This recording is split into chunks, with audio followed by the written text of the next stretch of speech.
नमस्कार. मी प्राध्यापक सतीश शिर्के या यूट्यूब चॅनलवरती आपण आत्तापर्यंत अनेक विषयाचे व्हिडिओ पाहिलेले आहेत आणि आपल्या पसंतीला सुद्धा उतरलेले आहेत.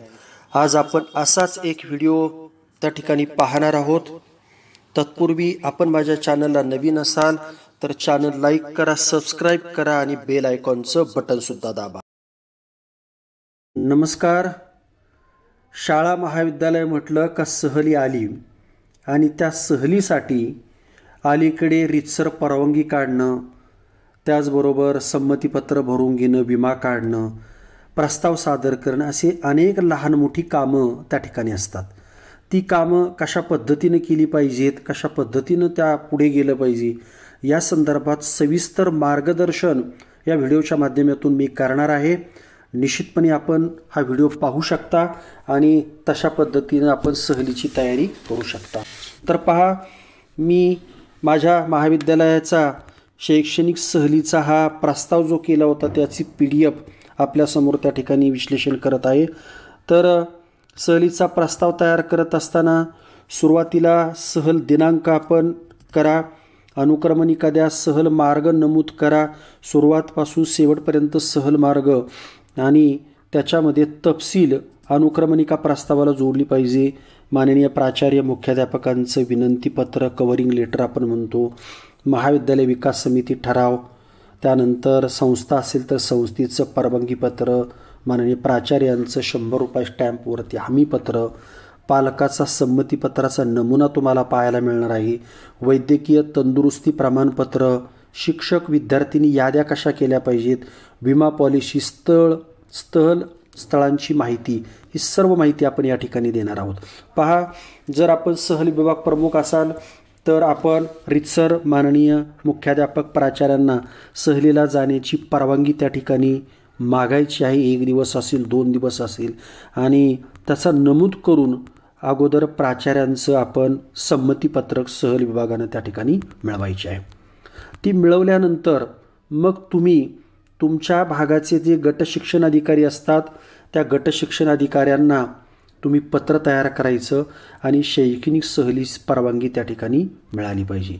हा व्हिडिओ तुम्ही सावकाश पाहू शकता. जर आपल्याला अक्षरं ठळकरित्या जर दिसली नाही तर त्या ठिकाणी क्वालिटीमध्ये जाऊन चांगली क्वालिटी व्हिडिओची निवडा, व्हिडिओ स्टॉप करा आणि अशा पद्धतीनं तुम्ही लेटर हेडवरती प्राचार्यांच्या सहीनं, सहल विभागाच्या सहीनं शैक्षणिक सहलीस परवानगी मिळावी, कधी जाणार, किती दिवस जाणार, कोणती ठिकाणं पाहणार, किती विद्यार्थिनी त्याच्यामध्ये असणार, किती बस आहेत आणि किती शिक्षक सहभागी आहेत, तर अशा पद्धतीनं तुम्ही केलं पाहिजे. एका बसला साधारणपणे 4 शिक्षक त्या ठिकाणी मंजूर असतात, तर ते तुम्ही केलं पाहिजे आणि सर्व जे सोपस्कर आहेत ते पूर्ण केलेत असं तुम्ही म्हणू शकता. आणि सहलीचं पत्र माननीय गट शिक्षणाधिकाऱ्यांना तुम्ही देऊ शकता. त्यानंतर जर शाळा 1 असेल तर हा प्रश्न येत नाही, परंतु जर मोठी शाळा असेल, आता आमचं रयत आहे, काही मोठ्या संस्था असतात, तर विभागीय कार्यालयाकडून म्हणजे संस्थेची परवानगी तुम्ही घेतली पाहिजे. तर तोच मजकूर तुम्ही लिहू शकता आणि तुमच्या संस्थेची परवानगी तुम्ही मागायची आहे आणि त्यांनासुद्धा सर्व तयारी आम्ही व्यवस्थित केलेली आहे अशा पद्धतीनं तुम्ही हे करू शकता. त्यानंतर तुम्हाला एक गोष्ट महत्त्वाची आहे की शाळा असेल तर स्थानिक स्कूल कमिटीची परवानगी तुम्ही घेतली पाहिजे. तसा ठराव स्कूल कमिटीच्या मीटिंगमध्ये त्या ठिकाणी घेतला पाहिजे. महाविद्यालय असेल तर महाविद्यालय विकास समिती CDC म्हणतो आपण, त्याच्यामध्ये ठराव मंजूर करून घेतला पाहिजे आणि रीतसर परवानगी त्या ठिकाणी घेतली गेली पाहिजे. तर त्याच्यामध्ये तो ठरावाची प्रत आपल्याला त्या ठिकाणी जोडावी लागते. त्यानंतर मग आपली संस्थेची परवानगीचं पत्र आपल्याला प्राप्त होईल. संस्था तुम्हाला त्या पद्धतीनं परवानगी देईल आणि ती परवानगी देत असताना त्यांनी काही अटी शर्ती आपल्याला काळजी घेण्यासाठी दिलेल्या असतात. त्या एकदा चांगल्या पद्धतीनं वाचल्या पाहिजेत.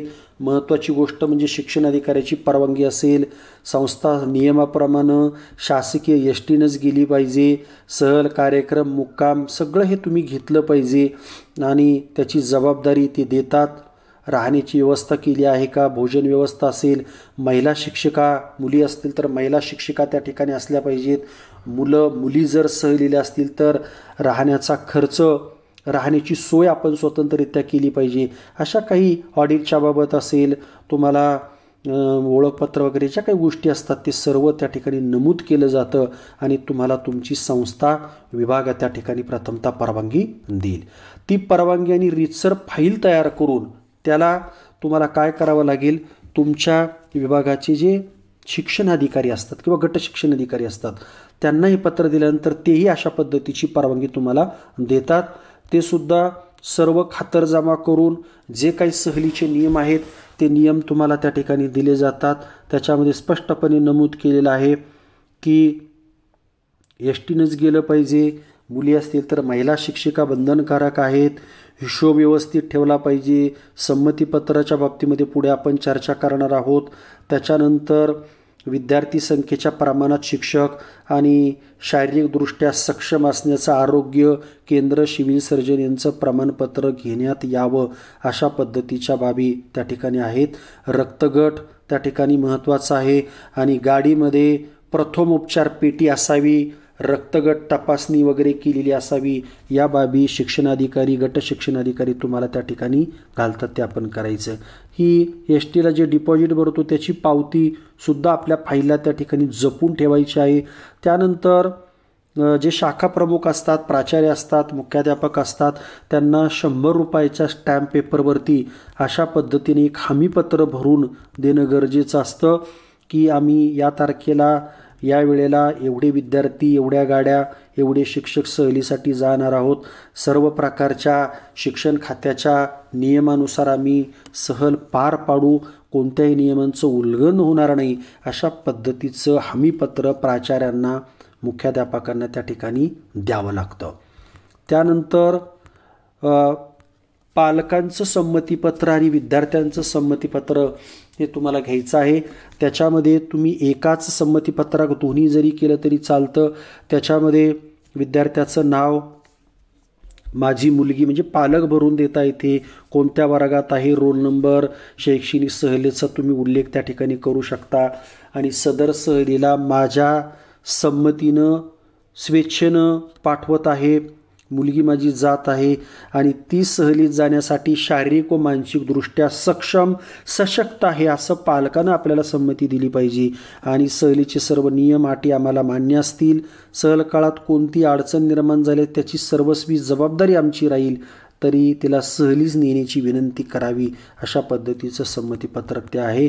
त्याच्यावरती पालकाची सही घ्या, विद्यार्थिनीची सही घ्या आणि असे गाडी वाईज, एस टी वाईज तुम्ही काय करू शकता, संमतीपत्रकाची फाईल ही शालेय दप्तरी ठेवायची आहे आणि ती फाईल एस टीला परवानगी घेताना, शिक्षण खात्याला परवानगी देताना जर मागणी केली तर ती आपल्याला दाखवता आली पाहिजे. पालकाचा मोबाईल नंबरसुद्धा त्या ठिकाणी घ्यायचा आहे. त्यानंतर आरोग्य विमा हा विद्यार्थी आणि शिक्षकांचा उतरवला पाहिजे. जेवढे सहलीला जातील तेवढ्यांचाही आरोग्य विमा उतरवला पाहिजे.